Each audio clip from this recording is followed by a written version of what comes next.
नमस्कार साथियों, स्वागत है आप सभी का फिर से एक बार गोलवंशी जीएस सेंटर में। साथियों, आज के सेशन में हम कवर करने वाले हैं नवंबर महीने के करंट अफेयर्स के क्वेश्चन के साथ जीके वाला पोर्शन। तो चलिए चलते हैं हम लोग आज के पहले क्वेश्चन की ओर। साथियों, 2021 में भारत देश की सरकार ने 2 पदों का ड्यूरेशन बढ़ा दिया है। वो 2 पद कौन से हैं? जैसे भारत देश में ईडी, इन्फोर्समेंट एंड डायरेक्टरेट, और सीबीआई का पद कि ड्यूरेशन बढ़ा दिया है कि अब वो जो व्यक्ति है वो लंबे समय तक काम कर सकेगा। कैसे, आइए यहां पर समझते हैं। नाम आया हुआ है ईडी का और सीबीआई का। तो पहले बेसिक से हम लोग समझते हैं। ये है ईडी मतलब डायरेक्टरेट ऑफ इन्फोर्समेंट की स्थापना 1956 में भारत देश में हुई थी और इसका काम होता है आय से अधिक संपत्ति रखने वाले व्यक्ति के खिलाफ काम करने का जिम्मा इसका होता है, ईडी का। तो इसमें क्या होता था, अभी तक रूल्स था, एक एक्ट पारित हुआ था, CBC act 2003, chief vigilance commission act 2003। इसमें उल्लेख किया गया था कि ईडी का कार्यकाल 2 साल का होगा, जबकि सीबीआई का कार्यकाल भी 2 साल का हो जाएगा। ये इसमें लिखा हुआ है। लेकिन क्या हुआ, भारत देश की सरकार में जो राष्ट्रपति बैठे हुए हैं, राष्ट्रपति महोदय को अधिकार दिया हुआ है कि इसका पावर बढ़ा सकते हैं, और भारत देश में सीबीसी एक्ट 2003 के अनुसार जो पावर दिया गया है उसमें ड्यूरेशन बढ़ाने का अधिकार किसको दिया? राष्ट्रपति को दिया हुआ है। तो सीबीसी एक्ट 2003 में अमेंडमेंट करते हुए ध्यान देना होगा आपको, इसमें क्या बदलाव किया है। साथियों, सीबीआई क्राइम ब्यूरो इन्वेस्टिगेशन या सेंट्रल ब्यूरो इन्वेस्टिगेशन की स्थापना 1963 में की गई थी और इसकी भी अवधि 2 साल की थी कि 2 साल तक वो काम करेगा। एक्ट में लिखा हुआ है। अभी क्या होता है वो बात की बात है, ये भी ध्यान देना पड़ेगा। लेकिन 2021 में ये स्पष्ट हो गया है कि भारत देश में अब जो व्यक्ति है, सीबीआई है, इसकी अवधि 5 साल के लिए बढ़ा सकते हैं। मतलब अब हो गया 7 साल की उम्र, और इसमें 1 साल की अवधि बढ़ा सकते हैं, मतलब ये हो गया 3 साल की उम्र। ये आपको ध्यान देना पड़ेगा। ये अभी एक्ट में दिया हुआ है, मतलब एक्ट हो गया अब कि 3 साल तक की इनकी अवधि होगी। अभी क्या होता था, अभी ये होता था कि अभी हम बोलते जरूर है कि 3 साल की उनका पद होता है, 3 साल के लिए वो काम कर सकते हैं, लेकिन सही ये होता है कि 2 साल काम करेगा, 1 साल भारत सरकार उसको एक्सटेंशन कर देगा यदि अच्छा काम किया हुआ है तो। लेकिन अब रूल्स में ये आ गया है कि अब 3 साल के लिए जब भी नियुक्त होगा वो कम से कम 3 साल के लिए नियुक्त होगा, या फिर 65 साल के लिए नियुक्त होगा। मतलब 65 साल या फिर 3 साल जो उम्र होगी वहां तक के व्यक्ति नियुक्त हो जाएगा। उम्मीद करूंगा आपको ये समझ में आ चुका होगा। अगला क्वेश्चन आपके सामने है। इंटरनेशनल क्रिकेट काउंसिल समिति जो बनी हुई है, आईसीसी समिति का अध्यक्ष किसे बनाया गया है? ये भी क्वेश्चन एग्जाम में आने। आईसीसी, बात यहां पर आई है आईसीसी की, इंटरनेशनल क्रिकेट काउंसिल समिति। तो यहां थोड़ा समझिए, हम इस प्रकार से ग्लोब बनाते हैं। 0 डिग्री भारत देश, यहां पर ब्रिटेन देश है, और ब्रिटेन देश में आईसीसी की स्थापना, ध्यान देना साथियों, इस प्रकार भारत देश है, और यहां पर है सऊदी अरब, यूएई है, और यूएई में दुबई में आईसीसी की स्थापना 1909 में की गई थी। इंटरनेशनल क्रिकेट काउंसिल विश्व का सबसे बड़ा संगठन जो क्रिकेट क्षेत्र में काम करता है। अच्छा, इससे पहले इसका हेड ऑफिस कहाँ था? 1905 से लेकर के 1909 तक हेड ऑफिस ब्रिटेन के लॉर्ड्स में था, लेकिन वर्तमान में इसका हेड ऑफिस दुबई में है। इसकी समिति का अध्यक्ष किसे बनाया गया है? टॉपिक पे अपन आते हैं। तो समिति का अध्यक्ष बनाए गए हैं 2021 में भारत देश के दादा, क्रिकेट के दादा सौरभ गांगुली को बनाया गया है, एक बात। दूसरा, बीसीसीआई के हेड कोच किसे बनाया गया है? तो राहुल द्रविड़ को बनाया गया है। और भारत देश में क्या है, एक का सेंटर है एनसीए बेंगलोर में है, तो इसके अध्यक्ष बना दिया गया है। अच्छा बताइए, एनसीए के अध्यक्ष किसको बनाया गया है? आसान है, तो वीवीएस लक्ष्मण को बनाया गया। याद रखना, वीवीएस लक्ष्मण को एनसीए का, बीसीसीआई का हेड कोच बना दिया गया है राहुल द्रविड़ को, और इधर समिति का अध्यक्ष बना दिया गया है किसको? दादाजी को। तो ये तो हो गया। अब यहाँ क्वेश्चन आएगा कि राहुल द्रविड़, बीसीसीआई, यहाँ पर यूएई के जो बन गए हैं, यूएई में आईसीसी के समिति के अध्यक्ष बने हैं गांगुली। तो गांगुली ने किसका जगह लिया है? अनिल कुंबले, जो 9 साल से इस पद पर थे, अनिल कुंबले की जगह इन्होंने पद पर बनने का तय किया हुआ है। तो क्वेश्चन ये बन जाएगा, आपको ध्यान रखना होगा। चलिए अगला क्वेश्चन हम बढ़ते हैं। 2021 में मंडलम मकर विलक्कू तीर्थ यात्रा शुरू हुई है। तो मंडलम विलक्कू जो तीर्थ शुरू हुई है वो कहां पर शुरू हुई है? ये भी क्वेश्चन बनेगा एग्जाम में आपके। मंडलम विलक्कुम मंडलम मकर विलक्कू, इंपॉर्टेंट है, मंडलम मकर विलक्कू, विलक्कू। तो ये कहां पर शुरू हुआ है? साथ ही देखना, ये है भारत का मानचित्र, मध्य प्रदेश, मंडलम मकर विलक्कू।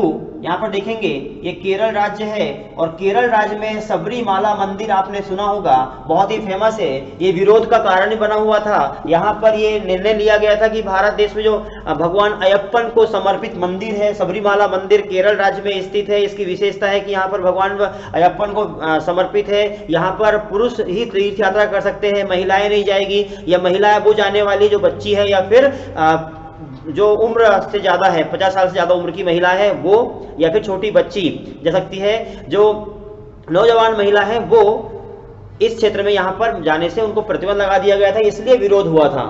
तो जाना चाहिए भाई, भारत के मंदिर है, हमारी आस्था है, हम जाना चाहते हैं तो हमें कहाँ को रोका जाए? जाना चाहिए, हम समर्थन करते हैं इस चीज का। तो केरल में सबरीमाला मंदिर है। इस सबरीमाला मंदिर में 2021 में भारत देश में एक कार्यक्रम की शुरुआत हुई है, तीर्थ यात्रा शुरू हुआ है, मंडलम मकर विलक्कम। ये क्वेश्चन बने एग्जाम में। जैसे आपको बता दूं कि यह है मध्य प्रदेश का मानचित्र, यहाँ पर छिंदवाड़ा है। 3 दिवसीय कार्यक्रम की शुरुआत भारत देश में होती है, और 3 दिन का कार्यक्रम होता है। साथ ही यहाँ देखना खरगोन जिला है, और खरगोन जिलों में निमाड़ महोत्सव की शुरुआत हो गई है। क्वेश्चन ये बनता है कि निमाड़ महोत्सव की शुरुआत कहां पर हुई है? मध्य प्रदेश के खरगोन जिले में 3 दिवसीय निमाड़ महोत्सव की शुरुआत हो चुकी है। भारत देश में ये कहां पर स्थित है? एक जिला पूछता है इसका कि जो जिला जो है सबरीमाला मंदिर है, कहां पर, किस जिले में स्थित है। साथ ही ये जो है ये पतन मटिक्का, पतन मतिट्टा जिला है, केरल में, यहां पर स्थित है। और दूसरी बात यह भी है कि जो सबरीमाला मंदिर है, इसमें दर्शन जब व्यक्ति जाता है तो दर्शन पूरा कब होता है? जब जैसे जिस प्रकार से जम्मू कश्मीर आप गए और वहां पर पूरा दर्शन कब होता है? जबकि भारत देश में जम्मू कश्मीर में वैष्णो देवी के आप दर्शन करेंगे तो वैष्णो देवी के दर्शन करने के बाद आपको और 1 किलोमीटर को चढ़ना पड़ेगा, भैरवनाथ के दर्शन आप करोगे। उसी प्रकार से आप कन्याकुमारी जाओगे, और कन्याकुमारी में माता अम्मान माता मंदिर है, कन्याकुमारी माता है, उसके दर्शन समुद्र के बाहर कर लोगे। उसके बाद में समुद्र में अंदर जाना पड़ता है, वहां उनके चरण है, वहां जाके चरण स्पर्श करना पड़ता है, तब जाकर के दर्शन पूरे होते हैं। उसी प्रकार से सबरीमाला मंदिर में भगवान अयप्पन को दर्शन करने के बाद में इन्हीं के साथी, इन्हीं के व्यक्ति, इस समय के एक व्यक्ति, मुस्लिम धर्म के एक व्यक्ति हुआ करते थे, बाबर। तो बाबर की समाधि भी यहाँ पर एक बनी हुई है, बाबर की समाधि पे भी दर्शन करना होता है, तब जाकर के प्रदर्शन माना जाता है। अगले क्वेश्चन की ओर हम बढ़ते हैं। अगला क्वेश्चन है कि 2021 में बेंकावुर बंदरगाह पर पानी पहुंच चुका है, और बेंकावुर बंदरगाह जो कनाडा देश में है उसके ऊपर पानी पहुंच जाने से बेंकावुर बंदरगाह को बंद कर दिया गया है। क्या कारण है? आइए हम लोग यहाँ समझते हैं कि बेंकावुर बंदरगाह को कारण कौन सा है कि क्यों बंद कर दिया गया है। यहाँ पर आप समझिए, इस प्रकार से एक ग्लोब बनाया, 0 डिग्री भारत देश, यहाँ साथ एक देश, इस देश का नाम है कनाडा। कनाडा, मॉन्ट्रियल, आपको याद होगा मॉन्ट्रियल नामक स्थान, और यही स्थान है 1987 में जहां पर मॉन्ट्रियल समझौता हुआ था जलवायु परिवर्तन को लेकर के, पर्यावरण को लेकर के। याद रखना होगा आपको, ये भी चीज एग्जाम में बनेगा क्वेश्चन। तो यहां पर समझेंगे मॉन्ट्रियल समझौता। उसी प्रकार यहां पर कनाडा देश में बेंकावुर नामक स्थान है, जो बेंकावुर है, बेंकावुर में 2021 में बहुत ज्यादा पानी यहां आ गया है। इतना पानी यहां आ गया है कि अंतरराष्ट्रीय एयरपोर्ट और यहाँ के शहर डूब गए हैं। 26 लाख जनसंख्या यहाँ की प्रभावित हुई है, 26 लाख जनसंख्या प्रभावित हुई है। इसमें 500 लोग समुद्र में फंस गए थे, पानी में डूब गए थे, इनको रेस्क्यू किया गया है। काफी लोगों की वहां पर मृत्यु हो चुकी है। बेंकावुर बंदरगाह को बंद कर दिया गया है, वहां पर पूरा पानी भर चुका है, जहाज पूरे डूब रहे हैं, वहां पर जो फ्लाइट उड़ रही थी उसको भी बंद कर दिया गया है। मतलब अस्त व्यस्त यहाँ के संसाधन हो चुके हैं। तो क्वेश्चन ये बनेगा कि किस देश के बंदरगाह को बंद कर दिया गया है? वो बंदरगाह का नाम बेंकावुर बंदरगाह कनाडा का है। जैसे कि 2021 में देखना, ये भारत देश है, यहाँ पर चाइना देश है, और चाइना देश में 2021 में क्या हुआ था? एक रिपोर्ट आई हुई थी जहां पर 98,000 बांध का निर्माण किया गया था चाइना देश में, और 98,000 बांध, विश्व में सबसे ज्यादा बांध का निर्माण करने वाला देश का नाम चाइना है। और चाइना ने 2021 में 98,000 बांध का निर्माण कर चुका है अभी तक का। इसमें से एक बड़ा डैम था, इसका नाम था ये हिटान डैम। ये है हीटान डैम। और जब पानी भरा, भगवान इंद्र ने प्रसन्न हुआ चाइना के ऊपर, बोले कोरोना के पितामह चाइना, तूने कोरोना दुनिया में फैलाया, बोले मैं आपको बरसात करता हूं, आपको मैं लबालब पानी से भर देता हूं। इसके लिए उन्होंने पानी भरा, और जब पानी भर दिया तो साथियों ये हीटान डैम टूट गया, और जब फूट जाने से वहां पर लगभग 12 लाख लोग प्रभावित हुए थे, हजारों संख्या में लोग यहां पर मारे गए हैं। ये चाइना देश का सबसे बड़ा डैम है ये हीटान डैम। उम्मीद करूं ये भी आपको समझ में आ चुका होगा। साथियों अगला क्वेश्चन आपके सामने है, विश्व की सबसे लंबी शिप रेस कहां पर होती है और किस नाम से उसको जानते हैं? दुनिया की सबसे लंबी जहाज रेस का नाम क्या है? साथियों 2021 में विश्व की सबसे लंबी 12,000 किलोमीटर रास्ते वाली लंबी रेस का निर्माण शुरू हुआ है, मतलब इसका रेस शुरू हो चुकी है। ये शुरुआत कहां पर हुई है? साथियों इसका नाम है ट्रांजेट जैक्स वाब्रे। ट्रांजेट नाम याद रखना होगा, ट्रांजेट जैक्स वाब्रे रेस।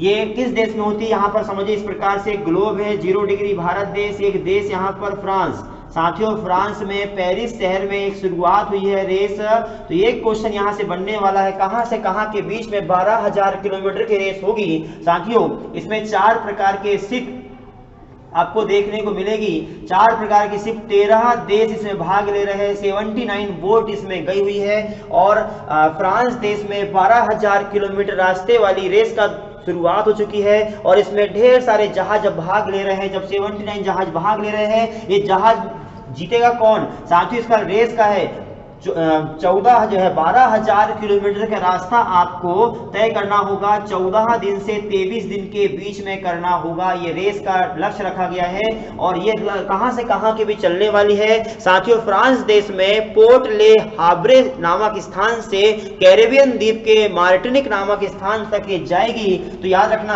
हाब्रे से लेकर के मार्टिनिक के बीच तक ये जाने वाली है। ये क्वेश्चन यहाँ में बनेगा, 12,000 किलोमीटर का रास्ता है। उम्मीद करूंगा ये भी आपको क्वेश्चन समझ में आ चुका होगा।